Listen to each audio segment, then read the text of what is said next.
Loïc Marion, cofondateur d'Origine Tea and Coffee, dans lesquels nous sommes aujourd'hui. Du coup, Origine Tea and Coffee, c'est une entreprise qui a été créée en 2013. On est spécialisé dans le thé et le café bio.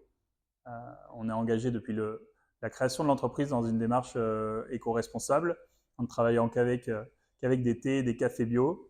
Aujourd'hui, nous importons tous nos thés, nos cafés. Nous les transformons. Donc pour le thé, ça va être une aromatisation, des mélanges, de la mise en infusette. Et pour le café, on va le conditionner, le moudre si besoin. On est engagé vraiment dans une démarche de partenariat proche avec nos producteurs partenaires, qui sont souvent engagés dans une démarche écologique également, parce que du coup, ils vont faire du travail sans produits chimiques. Les producteurs avec lesquels on travaille sont engagés dans une démarche écologique également. Ils sont souvent en 100% bio. C'est vraiment un caractère éthique pour eux. On a une démarche RSE assez forte qui n'est pas uniquement sur la valeur bio, mais également sur des valeurs humaines, sociales et locales pour ce qu'on fait dans notre métier, parce qu'on fait quand même du thé et du café qui viennent de loin. Souvent, les producteurs avec lesquels on travaille sont également engagés dans ces démarches-là.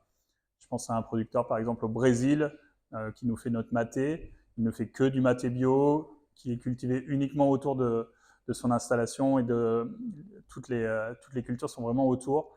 Je pense au Sri Lanka, où également c'est une entreprise qui ne fait que du bio. Je pense en Corée, où c'est une entreprise qui est dans la même famille depuis 7 générations, qui ne fait également que du bio. Voilà. Et le prochain voyage qu'on va faire pour découvrir nos producteurs, on va en Colombie là, en avril, pour découvrir un producteur qui s'appelle Oscar. Oscar est engagé vraiment très fortement dans une démarche responsable, au-delà du bio, et il travaille sans déforestation, ce qui est vraiment important. C'est l'élément le plus impactant en carbone avec les engrais chimiques dans les exploitations de café.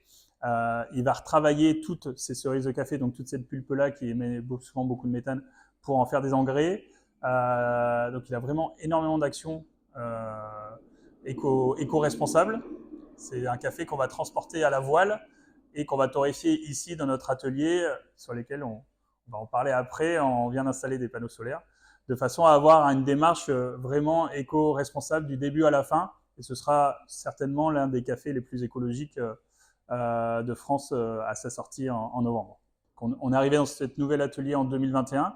Aujourd'hui, en 2023, on a consommé 16,5 500 kWh d'électricité. On utilise une deuxième énergie pour la torréfaction.